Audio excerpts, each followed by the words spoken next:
Hello everyone, this is Aprajita from evidyarthi.in. So let's start the question answers of your chapter number 7, Civilizing the Native and Educating the Nation. तो चलिए से जल्दी से question answers कर देते हैं, बड़े सरल हैं. तो पहले आता है match the following. William Jones. अब भाई विलियम जोन्स याद करिए कौन थे. वो थे सुप्रीम जज, ठीक है, सुप्रीम कोर्ट के जूनियर जज थे, जो इंडियन जो हमारा कल्चर था उसको बड़ा रिस्पेक्ट करते थे. तो इसका होगा रिस्पेक्ट फॉर एंशिएंट कल्चर. ठीक है, रिस्पेक्ट फॉर एंशिएंट कल्चर. अब इसका था रविंद्रनाथ टैगोर. इसका क्या होगा, देखिए वो नेचुरल इन्वायरमेंट में बच्चों को पढ़ाना चाहते थे जिससे उनकी क्रिएटिविटी और बढ़े. सो रविंद्रनाथ टैगोर का क्या होगा, learning in a natural environment. Thomas Macaulay. अब थॉमस मैकॉले कौन थे भाई.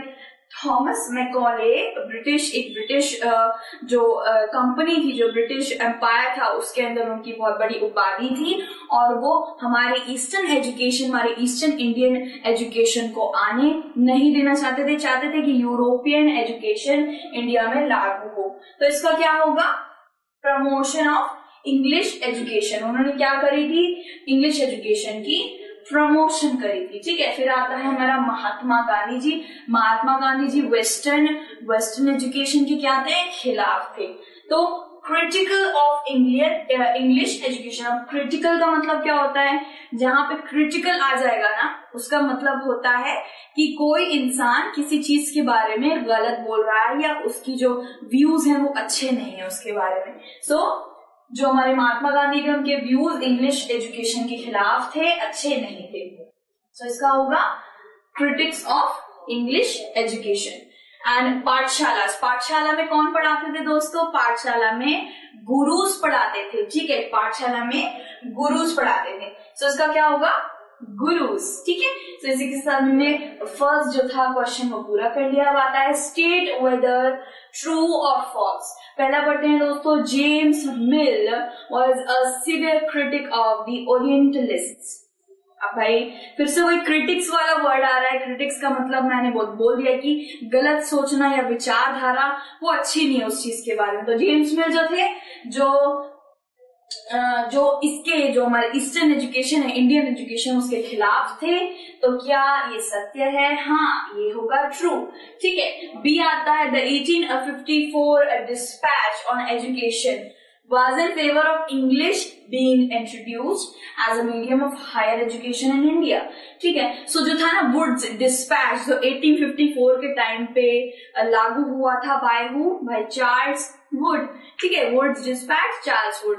तो वो क्या, किस चीज के लिए था, हायर एजुकेशन के लिए था. यस, हायर एजुकेशन के लिए था, इंट्रोड्यूस हुआ था हायर एजुकेशन के लिए. ठीक है, तो इसका क्या होगा, इसका होगा true. Mahatma Gandhi thought that the promotion of literacy was the most important aim of education.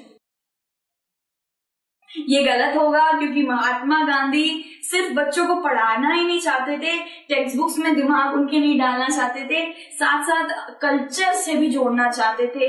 वो चाहते थे बच्चा हमारा पूरे भारत का इतिहास पढ़े, बाहर के किसी दूसरे देश के लोगों का इतिहास पढ़ के वो क्या करेगा, जिससे वो फेमिलियर होगा उसी से पढ़ेगा ना. सो इसका क्या होगा, फॉल्स होगा. वो इंग्लिश जितना भी था ना, सिर्फ लिटरेसी प्रमोट करना नहीं चाहते थे, सो बाकी हमारे कल्चर को भी प्रमोट करना चाहते थे. तो इसका होगा फॉल्स. फिर आता है डी वाले में आते हैं Rabindranath Tagore felt that children ought to be subjected to strict discipline. Strict discipline चाहते थे वो बच्चों के ऊपर, नहीं ना. वो चाहते थे कि बच्चा इमेजिनरी हो, भाई क्रिएटिविटी निकले उसकी, वो जो चाहे वो करे, पढ़ाई भी करे, साथ साथ में खेल कूद भी रखे. सो स्ट्रिक्ट और डिसिप्लिन भाई रविंद्रनाथ टैगोर नहीं चाहते थे. इसका आंसर फॉल्स होगा.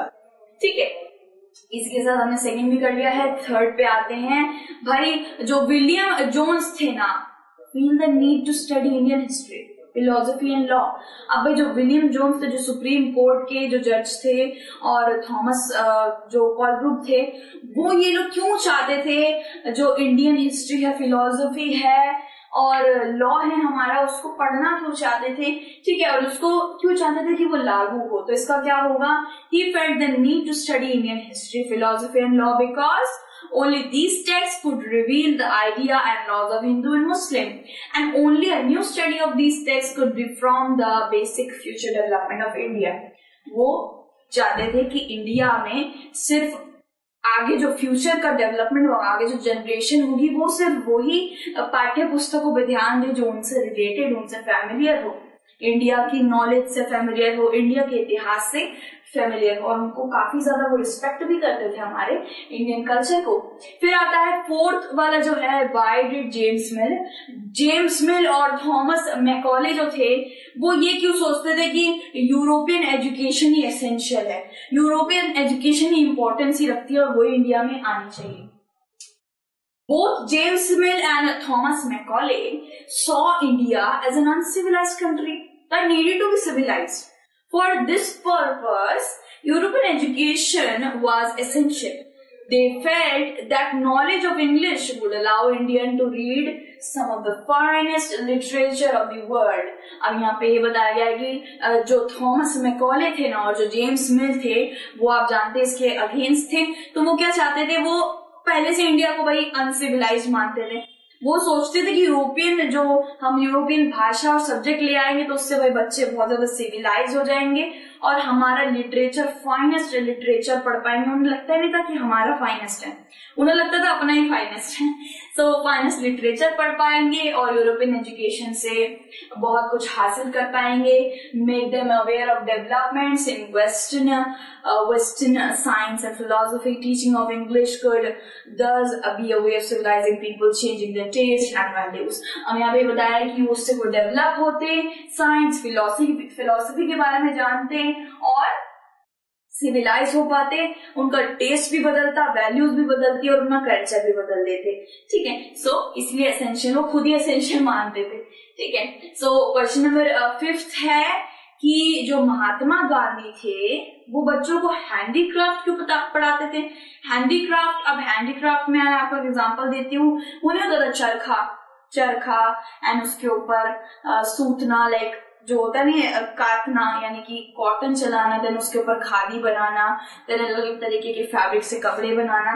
सो हैंडीक्राफ्ट यानी कि जो आर्टिसन एंड हैंडीक्राफ्ट, बहुत सी चीजें जो इंडिया में चलती थी, बाहर के देश नहीं करते थे भाई, बाहर के देश इंडल्ज ही नहीं थे इसमें, इंडिया में ही बहुत महारथी मिलेंगे आपको।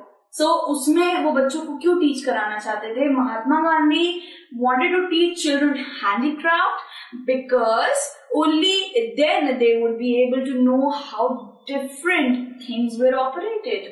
ठीक है, this would develop their mind and then capacity to understand. अब यहाँ पे क्या बताया है कि महात्मा गांधी चाहते थे कि वो अपने कल्चर से जुड़े रहें, अपने कल्चर से जुड़े, वो जाने कि इंडिया में भाई बहुत भिन्न भिन्न तरीके की चीजें हैं, डिफरेंट तरीके की चीजें हैं, उससे वो अपने माइंड जो कैपेसिटी है उसको डेवलप करे और हमारी चीजों को भी समझे और सीखे। क्वेश्चन नंबर 6 पे आते हैं कि महात्मा गांधी ये क्यों सोचते थे कि इंग्लिश एजुकेशन हमें बंदी बना रहा है, हमें स्लेव बना दे रहा है। ठीक है, why did Mahatma Gandhi think that English education had enslaved Indians? So इसका आंसर होगा कि जो महात्मा गांधी थे was against English education. He argued that this type of education is destroying the pride they had in their own culture, making them crippled and a stranger in their own land. सही बात है भाई, अगर अपनी ही धरती पे, अपनी ही मातृभूमि पे, इंडिया की भूमि पे अगर आप किसी और देश की संस्कृति को आगे बढ़ाएं, उसके ऊपर नॉलेज गेन करें, तो क्या ये सही होगा। अपने ही देश की धरती के ऊपर आप खड़े होकर किसी और का गान गा रहे हैं या फिर इंग्लिश बोल रहे हैं, बल्कि यहाँ तो हिंदी चलती है ना भाई। हमें प्राउड होना चाहिए कि हम इंडिया से हैं, हमें हिंदी आती, क्योंकि हमारा जो भाषा है ना वो कोई और देश नहीं बोल पाता है। It's really difficult, it's really interesting, along with we should be proud of it. हमें प्राउड होना चाहिए कि हम इंडियन हैं। ठीक है, सो इंडियननेस से भाई कभी दूर नहीं जाना है हमें। यूरोपियन कल्चर ठीक है, उसे समझना, उसे सीखना बहुत अच्छी बात है, लेकिन कभी भी हमारे खुद की भाषा कल्चर को हमें पराया नहीं कर देना चाहते हैं। बस महात्मा गांधी और रविंद्रनाथ टैगोर हमें ये पूरे के पूरे समझा रहे थे।